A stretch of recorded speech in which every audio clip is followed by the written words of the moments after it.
नमस्कार आदाब दोस्तों। तो चलिए आज हम फिर लाए हैं देश दुनिया की तमाम छोटी बड़ी ब्रेकिंग न्यूज। तो खबरों को स्टार्ट करने से पहले आपसे छोटी सी रिक्वेस्ट है दोस्तों, अगर चैनल पर नए हैं तो चैनल को सब्सक्राइब करें, नोटिफिकेशन को ऑन करिए और वीडियो को लाइक करें, अपने दोस्तों के साथ ज्यादा से ज्यादा शेयर करें। तो आज की सबसे पहली और बड़ी खबर में आपको उमेश पाल और 2 सरकारी गनर के शूट आउट केस में माफिया अतीक अहमद के परिजनों को कोई राहत मिलती नहीं दिख रही। इलाहाबाद हाईकोर्ट में बुधवार को अतीक अहमद के बहनोई डॉक्टर अखलाक अहमद की जमानत अर्जी पर सुनवाई हुई है। इस केस में अखलाक भी आरोपी है। कोर्ट में आज दोनों पक्षों की बहस पूरी नहीं हो सकी। कोर्ट ने मामले की अगली सुनवाई के लिए 15 दिसंबर की तारीख तय की है। इस मामले में हाईकोर्ट ने राज्य सरकार अपना जवाब दाखिल कर चुकी है।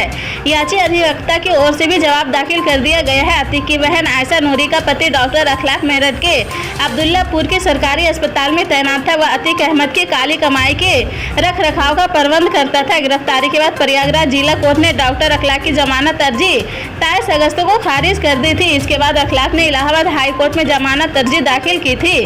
Umesh Pal shoot out case में पुलिस ने अखलाक अहमद को आरोपी बनाया है। इस केस में एक अन्य आरोपी और अतीक का करीबी कामकाज गुड्डू मुस्लिम मेरठ में डॉक्टर अखलाक अहमद के घर गया था। छत्तीसगढ़ के बीजेपी अध्यक्ष अरुण साव ने सांसद पद से इस्तीफा दे दिया है। उन्होंने अपना इस्तीफा लोकसभा स्पीकर ओम बिरला को सौंप दिया है। वह विधायक बने रहेंगे। छत्तीसगढ़ विधानसभा चुनाव में लोरमी सीट से अरुण साव विधायक चुने गए हैं। सीएम के दावेदारों में भी उनका नाम चल रहा। छत्तीसगढ़, मध्य प्रदेश और राजस्थान में बीजेपी ने अपने कुल सांसदों को भी विधानसभा चुनाव में उतारा था, जिनमें से 12 सांसद ने जीत दर्ज कर ली है। वहीं छत्तीसगढ़ में बीजेपी ने 4 सांसदों अरुण साव को, लोरमी, रेणुका सिंह को भरतपुर, सोनराहत गोमी साय को पत्थरगांव और विजय बघेल को पाटन से टिकट दिया था। इनमें से विजय बघेल को छोड़कर तीनों ने जीत हासिल की है। उधर केंद्रीय नेतृत्व की ओर से विधायक चुने गए नेताओं को सांसद के पद से इस्तीफा देने को कहा गया है। एक कर सभी ने अपना इस्तीफा सौंप दिया है, जिनमें अरुण साव भी शामिल है।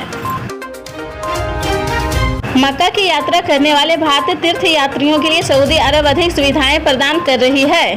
सऊदी के हज और उम्रा मंत्री तौफीक बिन फौजान अल रबिया ने बुधवार को बताया कि पहल विशेष रूप से भारतीय तीर्थ यात्रियों की यात्रा और आरामदायक बनाने के लिए डिजाइन किया गया है। इसे विशेष रूप से स्वतंत्र उम्रा यात्रा पर जाने वाली महिलाओं को लाभ होगा। उम्रा वीजा को 90 दिनों तक बढ़ाने के साथ 4 दिन के ट्रांजिट वीजा को भी शुरू किया जा रहा है। पीटीआई से बात करते हुए अल रबिया ने कहा कि लैंगिक समानता को बढ़ावा देकर इसका उद्देश्य सभी यात्रियों के लिए अधिक पूर्ण और सुरक्षित तीर्थ यात्रा अनुभव सुनिश्चित करना है।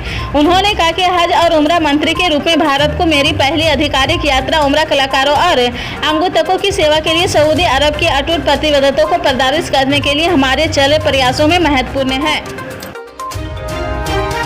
बहुजन समाज पार्टी के अध्यक्ष मायावती ने बुधवार को केंद्र सरकार की प्रधानमंत्री गरीब कल्याण अन्न योजना पर तंज कसा। उन्होंने कहा कि देश के 81 करोड़ से ज्यादा लोगों को सरकारी अनाज का मोहताज बना देना ना तो आजादी के बाद का सपना था और न ही संविधान बनाते समय बाबा साहब भीमराव अंबेडकर ने सोचा था। मायावती ने यह भी कहा कि हाल के 4 राज्यों के विधानसभा चुनाव परिणाम से ऐसा लगता है कि सरकारी अनाज के मोहताज बनाए गए यह दबे कुचले और उपेक्षित लोग अपनी बदहाली से खुश नहीं है।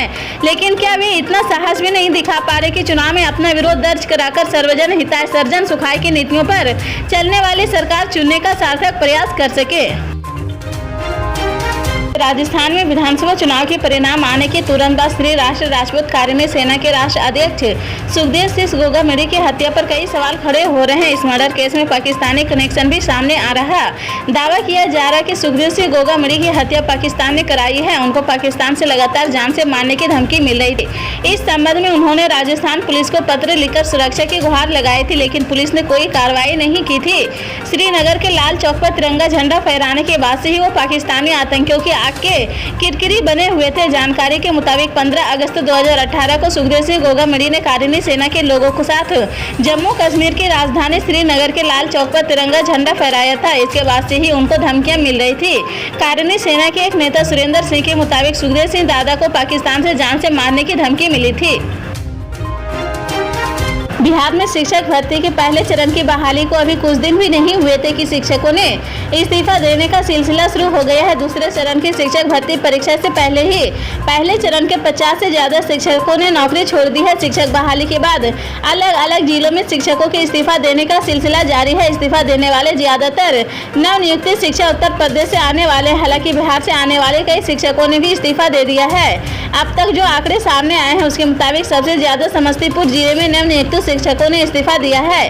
समस्तीपुर जिले में अब तक 30 शिक्षक इस्तीफा दे चुके हैं। मुजफ्फरपुर में 17 नवनियुक्त शिक्षकों ने इस्तीफा दिया है, जबकि बेगूसराय में 4 और मधुबनी में 1 नियुक्त शिक्षक ने इस्तीफा दिया है। इसी तरह की पल पल के अपडेट जानने के लिए जुड़े रहे हमारे स्टार न्यूज के साथ। मिलते हैं अगली बड़ी खबर के साथ।